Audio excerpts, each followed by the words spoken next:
नमस्कार दोस्तों, welcome to my channel. जैसा कि आप हमारे थंबनेल से देख चुके होंगे कि आज हम लोग एनआईटी भोपाल के जो पीएचडी नोटिफिकेशन आया है उसको हम लोग आज डिटेल में देखेंगे।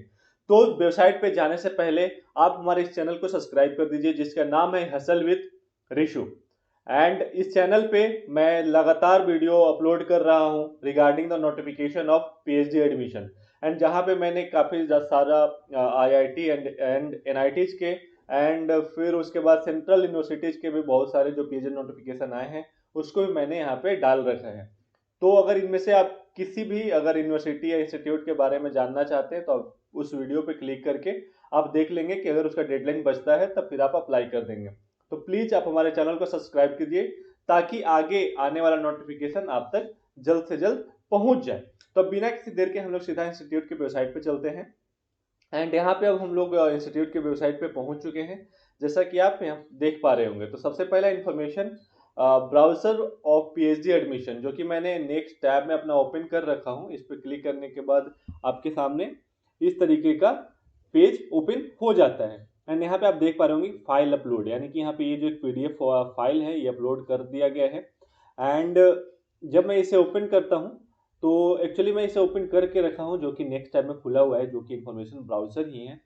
तो आप यहाँ पे देख पा रहे होंगे कि सबसे पहले इन्होंने यहाँ पे हिंदी में एक जो नोटिफिकेशन होता है उसको रिलीज करा है जो कि 3 तारीख को रिलीज की गई थी। एंड जैसा कि आप देख पा रहे होंगे इसका नाम जो है MNIT कहते हैं, मौलाना आज़ाद राष्ट्रीय प्रौद्योगिकी संस्थान। ठीक है। एंड यहाँ पे इंग्लिश में आपका दे रखा है Maulana Azad National Institute of Technology. ठीक है। एंड यहाँ पे जो PhD program full time and part time categories में लाई गई है जैसा कि आप यहाँ पे देख पा रहे हो कि एफटी इंस्टीट्यूट यानी कि इंस्टीट्यूट फेलोशिप के लिए एफटी जीआरएफ जो जीआरएफ कैटेगरी से आए हों, FT self finance, FT sponsored, FT foreign. ठीक है। एफटी मतलब कि फुल टाइम एंड पीटी मतलब कि पार्ट टाइम। ठीक है। तो ये सारे कैटेगरी में यहाँ पे पीएचडी नोटिफिकेशन लाई गई है। एंड जो एप्लीकेशन क्लोज होने का टाइम डेट है वो है 27 नवंबर। तो उम्मीद है कि अगर आप MNIT Allahabad sorry MNIT Bhopal का अगर आप देख पा रहे हैं तो आप 27 तारीख से पहले आप यहाँ पे अपना फॉर्म सबमिट कर देंगे। तो अब हम आगे बढ़ते हैं और इसे फिर हम लोग बड़े डिटेल में देखेंगे जैसा कि आप यहाँ पे कंटेंट देख पा रहे होंगे। एंड जो जो इम्पोर्टेंट चीज़ें हैं वो हम लोग यहाँ पे अभी देख लेंगे इस वीडियो में। तो सबसे पहला अगर एडमिशन कैटेगरी जो लाई गई है फुल टाइम के लिए विथ इंस्टीट्यूट फेलोशिप, यानी कि आपके पास कोई एक्सटर्नल फेलोशिप नहीं है like UGC net, UGC JRF या CSIR जेआरएफ या कोई डीएसटी या एनबीएचएम या कोई भी फेलोशिप जो अदर देन इंस्टीट्यूट मिलती है, यानी कि जिसे हम लोग एक्सटर्नल फेलोशिप कहते हैं, वो अगर आपके पास नहीं है तो यहाँ पे इंस्टीट्यूट आपको फेलोशिप देती है। एंड फेलोशिप का अमाउंट वही होता है जो यूजीसी का नॉर्म है। एंड यहाँ पे अगर फुल टाइम इंस्टीट्यूट का जो क्वालिफिकेशन रिक्वायरमेंट है कहता है कि masters degree in respective discipline with minimum 60%, यानी कि आपके पास मास्टर्स डिग्री में 60% मार्क्स होना चाहिए, या अगर CGPA या CPI की बात करते हैं तो 6.5 होना चाहिए। ठीक है। उसके साथ साथ आपके पास नेट या गेट क्वालिफाइड का सर्टिफिकेट होना चाहिए। एंड अगर उसके अलावा जो और की अगर बात है कि अगर आपके पास मान लो कि मास्टर्स डिग्री नहीं है, बैचलर्स डिग्री है तो बैचलर्स डिग्री का जो डिसिप्लिन है वो आपके पास बीटेक या बी आर्किटेक्चर या बी प्लान होना चाहिए।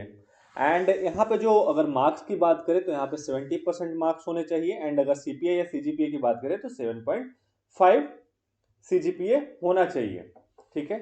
एंड वहीं पे फुल टाइम अगर JRF की बात करें तो लगभग यहाँ पे वही सेम ही है, बशर्ते कि आपके पास जो फेलोशिप है वो आपका कोई यूजीसी या CSIR से आपको मिलता हो। ठीक है। बाकी क्वालिफिकेशन यहाँ पे सेम ही है।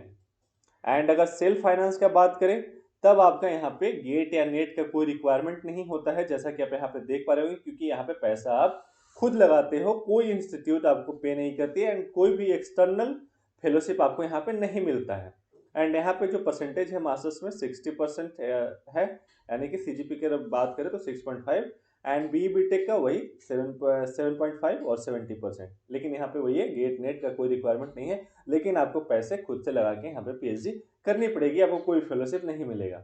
एंड वहीं पे स्पॉन्सर्ड का है कि अगर आपको कोई ऑर्गेनाइजेशन है जो आपको स्पॉन्सर्ड कर रही हो तब भी आपके पास यहाँ पे मास्टर्स डिग्री में 6.5 या 60% मार्क्स होने चाहिए।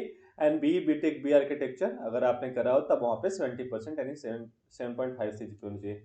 एंड यहाँ पे experience and other requirement like कि अगर आप कहीं ना कहीं अगर आपको कोई स्पॉन्सर कर रहा है तो इसका मतलब है कि आप पहले से किसी न किसी ऑर्गेनाइजेशन या इंस्टीट्यूट में कार्यरत होंगे, तो आपको वहां से एक एनओसी का भी डिमांड किया जाएगा, जैसे कि it is mandatory to furnish NOC the parent organisation at the time of application और एडमिशन।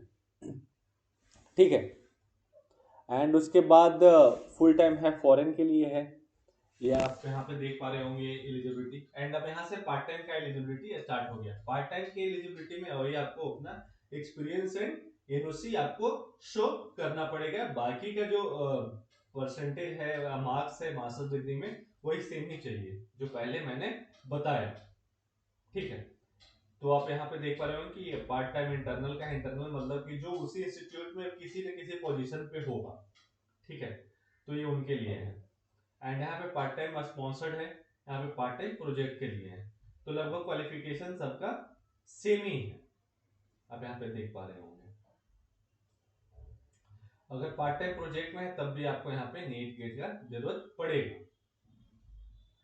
एंड यहीं पे अगर बात करते हैं तो additional qualification of admission in PhD program for department of management studies humanities and social sciences and biological sciences and engineering chemistry या chemical में, तो उनके लिए कुछ एडिशनल क्वालिफिकेशन है। जनरली एडिशनल क्वालिफिकेशन कुछ ज्यादा है नहीं, अगर आप देख पा रहे होंगे जनरली जो पहले था वही है। जैसे कि देख लो आप for management studies and department full time के एंड पार्ट टाइम के लिए क्या है, तो post graduation in any discipline and उसके साथ साथ आपके पास GATE and NET qualified for the full time होना चाहिए। मतलब यहाँ पे बैचलर अलाउड नहीं है मैनेजमेंट में। And for humanities and social sciences department humanities and social sciences के लिए भी यहाँ पे मास्टर्स डिग्री एंड आपके पास गेट या नेट होना चाहिए। ठीक है। एंड बायोलॉजिकल साइंसेज के लिए भी यहाँ पे गेट या नेट होना चाहिए, या जेआरएफ फ्रॉम किसी भी डीबीटी आईसीएमआर आईसीएसआर कहीं से भी होना चाहिए। ठीक है। उसी प्रकार से केमिस्ट्री का है, आप यहाँ पे देख पा रहे होंगे। एंड फिर केमिकल इंजीनियरिंग का है, जैसा कि आप यहाँ पे देख पा रहे हैं। यहाँ पे केमिकल इंजीनियरिंग में जो यहाँ पे इन्होंने बीटेक बीई वगैरह को भी इंक्लूड कर लिया है। ठीक है। लेकिन उसके साथ कोई भी आपके पास नेट और valid fellowship are eligible to direct admission in PhD, मतलब या तो आपके पास कोई वैलिड फेलोशिप होनी चाहिए। गेट या net score is not required for part time category. ठीक है। अगर आप केमिकल इंजीनियरिंग में अगर आप पार्ट टाइम में अगर करते हो तब यहाँ पे गेट या नेट का जरूरत नहीं है।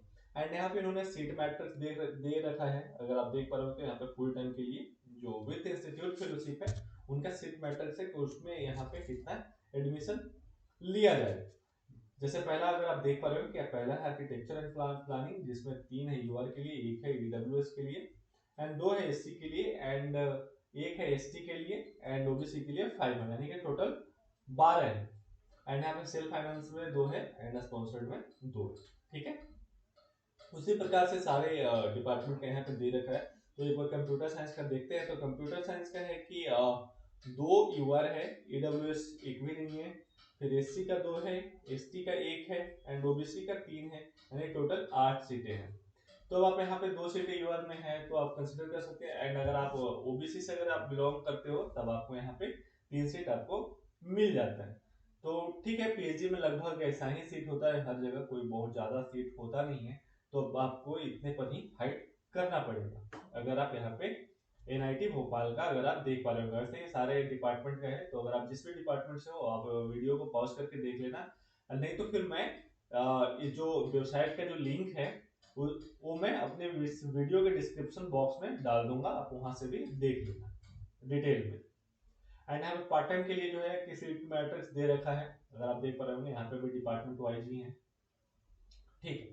तो ये हम लोगों ने जो है एलिजिबिलिटी को हमने देखा एंड सीट मैट्रिक्स को अभी तक देखा। एंड यहाँ पर रिजर्वेशन का है, तो रिजर्वेशन जो है कि 5% का रिलैक्सेशन मिल जाएगा SC ST and PWD candidate के लिए। ठीक है। एंड जो कैटेगरी रिजर्वेशन जो होता है गवर्नमेंट ऑफ इंडिया के जो जो नॉर्म्स है उसके हिसाब से ही आपको रिजर्वेशन दिया जाएगा, ऐसा नहीं कि ये कोई अलग है इस देश से, तो रिजर्वेशन हर जगह आपको मिल जाएगा। ठीक है। तो उसमें घबराने की कोई बात नहीं है। तो एडमिशन प्रोसीड्यूर है यहाँ पे। तो अगर आप यहाँ पे देखेंगे तो application form for PhD will be made available by the admission section with details notified on institute website. ठीक है। एंड यहाँ पे the admission to PhD program shall be through entrance examination which include written test followed by interview. मतलब पहले आपका written test होगा, फिर आपका यहाँ पे इंटरव्यू होगा। तो जनरली एडमिशन प्रोसीजर यही है। एंड उसके बाद फिर आपका यहाँ पे अगर आपका सिलेक्शन होता है तो आपको यहाँ पे मेल के थ्रू आपको ऑफर लेटर भेज दिया जाएगा एंड आपको उसमें सारे डिटेल दे दिए जाएंगे कि कब आपका रजिस्ट्रेशन प्रोसेस करना है एंड कब फी वगैरह सबमिट करनी है। एंड उसके बाद फी स्ट्रक्चर अगर देखना चाहते हैं तो आपके यहाँ पे जो अटैच एनेक्सर ई है उसको आप देख लेंगे। एंड उसके बाद रजिस्ट्रेशन प्रोसेस है, डिस्क रजिस्ट्रेशन, ये सारा है। जब मतलब आप यहाँ पे आपका जब एडमिशन हो जाए उसके बाद की चीजें हैं, जैसा कि ये सारा वही है।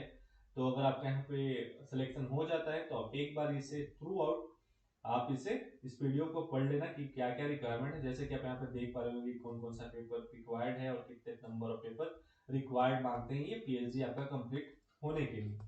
एंड यहाँ पे लिव इंटाइटलमेंट है, आप इसे भी पढ़ लेना कि क्या है, कब कितने दिनों का मिलेगा आपको लिव, मिल सकता है, किस किस कंडीशन में मिल सकता है, ये सारा चीज अगर आप यहाँ से देख लेंगे। ठीक है। एंड यहाँ पे लाइक कि क्रेडिट रिक्वायरमेंट है कि किस कौन कौन सा कोर्स करके आए तब आपको यहाँ पे कितने क्रेडिट करने की जरूरत है। अगर यहाँ पे एमसीए, एमएससी, एमबीए, एमए करके आए हो तो यहाँ पर 15 कोर्स वर्क करने हैं। 15 क्रेडिट का जो है कोर्स वर्क करने, यानी कि 5 कोर्स है, 2 सेमिनार, 4 क्रेडिट का, एंड टोटल क्रेडिट यहाँ पे बन जाता है 9। तो ये आपको कंप्लीट करने पड़ेंगे इसी प्रकार से। एंड ये सारा डिटेल है जब आप वहाँ पे ज्वाइन कर ले जाएंगे उसका। एंड यहाँ पे एप्लीकेशन प्रोसीजर अगर आप देख पा रहे हो तो आपको ये जो यहाँ पे एक लिंक दिख रहा होगा, आपको इस पर क्लिक कर देना है। एंड जब ये आप ओपन करेंगे तब आपको सबसे पहले यहाँ से रजिस्टर हियर कर लेना है। मतलब सबसे पहले आप नए रहेंगे क्योंकि आपने रजिस्ट्रेशन करा नहीं होगा, तो आपको यहाँ से रजिस्टर कर लेना है। एंड उसके बाद फिर आपको लॉग इन करके एंड यहाँ पे ये जो लॉग इन है आपके पास ईमेल आईडी होगा एंड पासवर्ड होगा, उससे लॉग इन करके आप फॉर्म को फिल कर देंगे। एंड इसका जो एप्लीकेशन फी है यहाँ पे 1500 रखा गया है, ठीक है। एंड 1000 रखा गया है SC ST and PWD candidate के लिए। एंड इसके अलावा कोई अगर किसी कैटेगरी से बिलोंग करता है तो उसके लिए 1500 रुपीज आपको यहाँ पे सबमिट करने पड़ेंगे। ठीक है। Complete form download along with self attested copies of essential document and non refundable. ठीक है। तो आपको ये फॉर्म को फिल कर लेना है। ठीक है। एंड इसके जो लिस्ट है आप यहाँ पे अगर आप देख पा रहे होंगे तो एसेंशियल जो डॉक्यूमेंट है आप यहाँ पे देख लीजिए। If applicants have applied for multiple department priority list the choice of department duly signed must be submitted on the specific institute format to be made available at the time of interview. मतलब कि आपको fill करना है तो जब आप interview के लिए जाएंगे उस टाइम पे आपको फिल करके रखना है। एंड आपके पास जो एसेंशियल डॉक्यूमेंट्स होने चाहिए, आप यहाँ पे देख पा रहे हो कि ये सारे डॉक्यूमेंट्स आपके पास होने चाहिए, जैसे कि 10th का मार्कशीट, 12th का मार्कशीट, ग्रेजुएशन मार्कशीट, ये सारे सेमेस्टर का होना चाहिए आपके पास, graduation degree certificate, post graduation all semester etcetera etcetera. अगर आप पार्ट टाइम है तो एनओसी आपके पास चाहिए या फिर एक्सपीरियंस चाहिए। एंड जो फी आपने सबमिट करा होगा उसका रिसीट कॉपी चाहिए। ठीक है। तो ये सारा चीज यहाँ पे है। एंड सिलेक्शन का जो प्रोसीड्यूर है वो है कि वेटेज ऑफ जो रिटन टेस्ट लिया जाएगा उसका 70% एंड जो इंटरव्यू होगा उसका 30% यहाँ पे कंसीडर किया जाएगा। And qualification in GATE NET is not mandatory but the institute on its sole description में relax the requirement of written test and interview. In such cases, the same criteria will be applicable to the candidate with qualified GATE and NET score. यहाँ पे इन्होंने थोड़ा सा confusing रखा है, but आपके पास अगर गेट नेट है तो बेस्ट है। आप उसे फोकस कीजिए कि आपके पास गेट और नेट होना चाहिए, तब आपको यहाँ पे ज्यादा कंसीडर किया जाएगा अदर देन जिसके पास नेट या गेट नहीं है। एंड यहाँ पे कोई भी टीए जीए जो है कि आपको एंटरटेन नहीं किया जाएगा जब आप रिटन टेस्ट और इंटरव्यू लिखने जाएंगे। तो लास्ट रिजल्ट जैसा कि मैंने पहले बता दिया है कि ये 27 नवंबर है। And date of written test जो होने वाला है वो 4 दिसंबर को होगा। एंड डेट ऑफ इंटरव्यू भी उसी दिन हो जाएगा जिस दिन आप रिटन टेस्ट लिखेंगे, रिटन टेस्ट मान लीजिए कि फर्स्ट हाफ में होता है तो इंटरव्यू आपका सेकेंड हाफ में हो जाएगा। And result on institute website, जो रिजल्ट आपका जारी कर दिया जाएगा वो 15 दिसंबर को जारी कर दिया जाएगा। एंड एडमिशन की जो डेट है वो है 23, ठीक है। And start of course work, जो यहाँ का एकेडमिक कैलेंडर है सेशन 2025-26 का, आप उसको एक बार चेक कर लेना कि कोर्स कब से स्टार्ट हो रही है एंड कब आपको वहां जाकर के रजिस्ट्रेशन एंड आपको कोर्स वर्क ज्वाइन करना है, ठीक है। एंड यहाँ पे एड्रेस ऑफ कम्युनिकेशन यहाँ पे है कि the hard copy of the application along with the self attested document and fee details should be received by a speed post by latest 27th of November. मतलब कि अगर आप फॉर्म फिल कर देते हैं तो उसका जो कॉपी होगा एप्लीकेशन का उसका, एंड जो उसके सब जो डॉक्यूमेंट्स होंगे एंड फी का जो रिसीट वगैरह होगा वो सारा आपको इस एड्रेस पे आपको हार्ड कॉपी के रूप में भेज देना है, ठीक है। तो एनआईटी का थोड़ा सा है, किसी किसी एनआईटी में है कि नहीं भी हार्ड कॉपी सेंड करना होता है एंड किसी किसी एनआईटी में सेंड भी करना होता है, तो आप लेकिन आपको यहाँ पे एनआईटी भोपाल वाले में आपको सेंड करना है, ठीक है। एंड यहाँ पे लाइक ये सारा जो एनेक्चर है वहाँ पे आपको लाइक की एनओसी वगैरह का जो फॉर्मेट का अगर आपका रिक्वायरमेंट हो तो इसी पीडीएफ में सारा नीचे में अटैच है, तो आप एक बार यहाँ से देख करके फॉर्म को फिल करके एंड आप इसे हार्ड कॉपी में आप भेज देंगे। एंड यहाँ पे जो है फी स्ट्रक्चर है, अगर फी स्ट्रक्चर की बात करें तो अगर आप फुल टाइम है तब आपको यहाँ पे 31,500 आपको पे करना पड़ेगा फर्स्ट टाइम। एंड जब अगर आप पार्ट टाइम है तब आपको यहाँ पे 31,100 रुपए है। एंड नेक्स्ट टाइम से जो आपका वन टाइम फी है ये वाला उसमें से माइनस हो जाएगा, यानी कि 10,600 रुपए माइनस हो जाएगा। एंड इसमें अभी भी इन्होंने मेस चार्जेस जो है कि ऐड नहीं कराया है तो वो आपको देना पड़ेगा, ठीक है, जो कि ऐड नहीं है जहाँ की मैं देख पा रहा हूँ। तो ठीक है, आज का वीडियो हम लोग यहीं तक रखते हैं कि आज हम लोगों ने एनआईटी भोपाल के जो पीएचडी नोटिफिकेशन है उसको हम लोग बड़े डिटेल में देखे हैं। एंड जैसा कि मैंने बताया कि आप यहाँ पे आकर के आप रजिस्टर कर देंगे। मैं वीडियो में बताया हूँ कि कहाँ पे लिंक है, आप इस पीडीएफ में ही लिंक है एक्चुअली, एंड उससे आपको रजिस्टर करके लॉगिन करके फिर से फॉर्म को फिल कर देंगे, ठीक है। तो आज का वीडियो हम लोग यहीं तक रखते हैं। एंड जाने से पहले एक बार मैं फिर आपसे रिक्वेस्ट करता हूं कि प्लीज आप हमारे चैनल को सब्सक्राइब कर दीजिए ताकि आगे आने वाला नोटिफिकेशन आप तक जल्द से जल्द पहुंच जाए। एंड आप हमसे जुड़े रहिए and prepare will hustle hard achieve more. Thank you so much.